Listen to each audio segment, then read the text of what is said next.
had heard that back in 2007 when La Vie en Rose was out, that you didn't have a lot of English. Yeah, no, I didn't. So in that time, you not only have it, but you can act in it with ease, it seems to me. How'd that happen?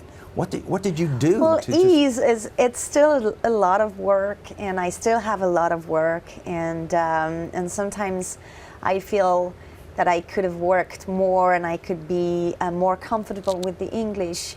But first of all, I love this language, so, well, it's easier when you love something to learn it. And then also, when Michael Mann,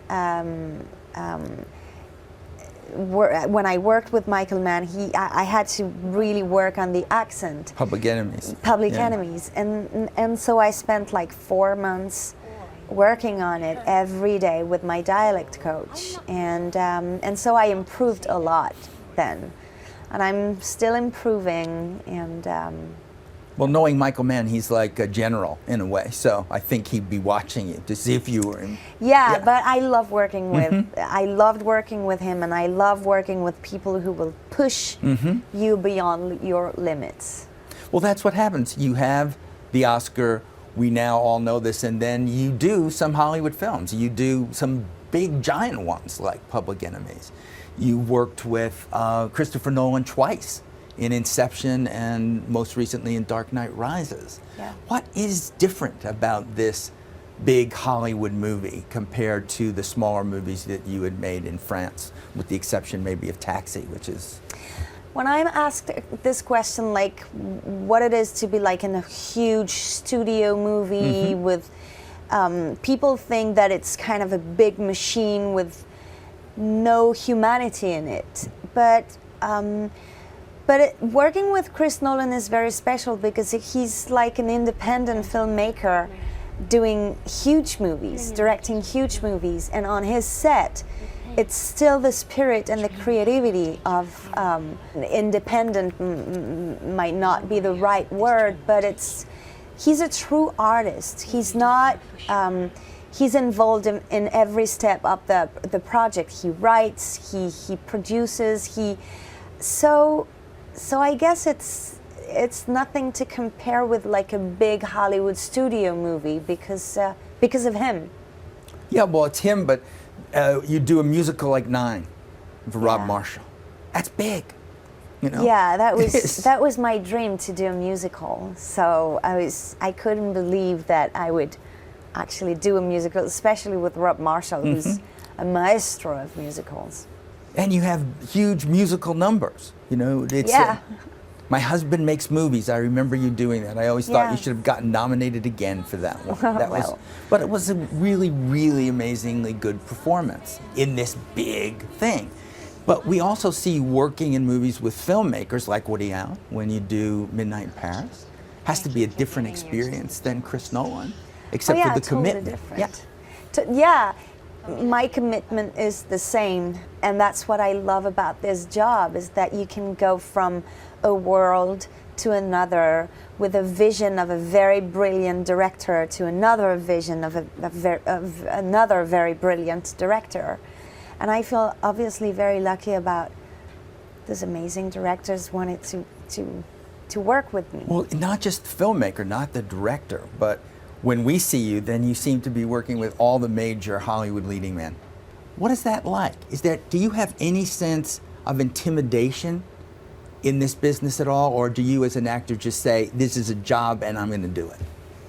Oh no, yeah, I was very intimidated, but then you start working and you get into the work, and it becomes easy because all those people are so talented and generous. So you forget about being intimidated, and you just, dive into the work.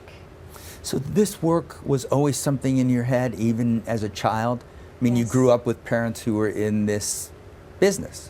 When I was a kid, I wanted to be an actress, and then I wanted to do many things, and I realized that the best way to explore a lot of jobs or a lot of things or a lot of human beings is to be an actress, because you will you know, you will get to learn a lot of things. You will get to learn how to dance, learn how to sing, learn how to train whales. I'm also fascinated with you musically. Not only do I think that at 9 that you sang those numbers really well, but that you've done videos with Hawksley Workman.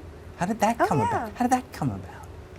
Well, did they come to you and say, Marion, I want you to do a video with me? No, well, I met with him. I'm a huge fan of his music, and he worked with some friends of mine, and so I got to meet with him, and then he asked me to be part of his music video, and I loved it. I loved the song. I love this artist. But music is a very big part of my life, and I have a lot of friends who are musicians, and this is a world where where you can express emotions in a different way. You have 5 minutes to tell a story, and the music, you know, it's like a one-act play. Yeah. It's all happening that way. I mean, I work for Rolling Stone, which is a music magazine, so music is always in it. And when guests come on the show, before we end, I always ask them to sing a snippet of something that means something to them. I mean, it could be something you did before, or something, well, you have a baby now, so maybe it's something you sing to a baby. Maybe it's something that's just in your head. You want me to sing? I want just the tiniest little bit of something. And you're fearless. What? You're fearless. I'm not. You are. No, I don't care I'm what you're not. saying you're doing with that. Look at what you do. And nobody can do these things that you do. I sing Elvis to my son. That'd be perfect. Which one? Just the line. That tiny little bit. I'll take the line. Wise men say only fools rush in, but I can't help falling in love with you. Now that's the most wonderful thing in the world, and I bet he smiles. You know, okay. No, he needs to sleep. He needs to sleep. Okay, the hard part is over. I thank you so much. Thank you very much. Thank you so much for Thank doing you. this. Thank you. Thank you.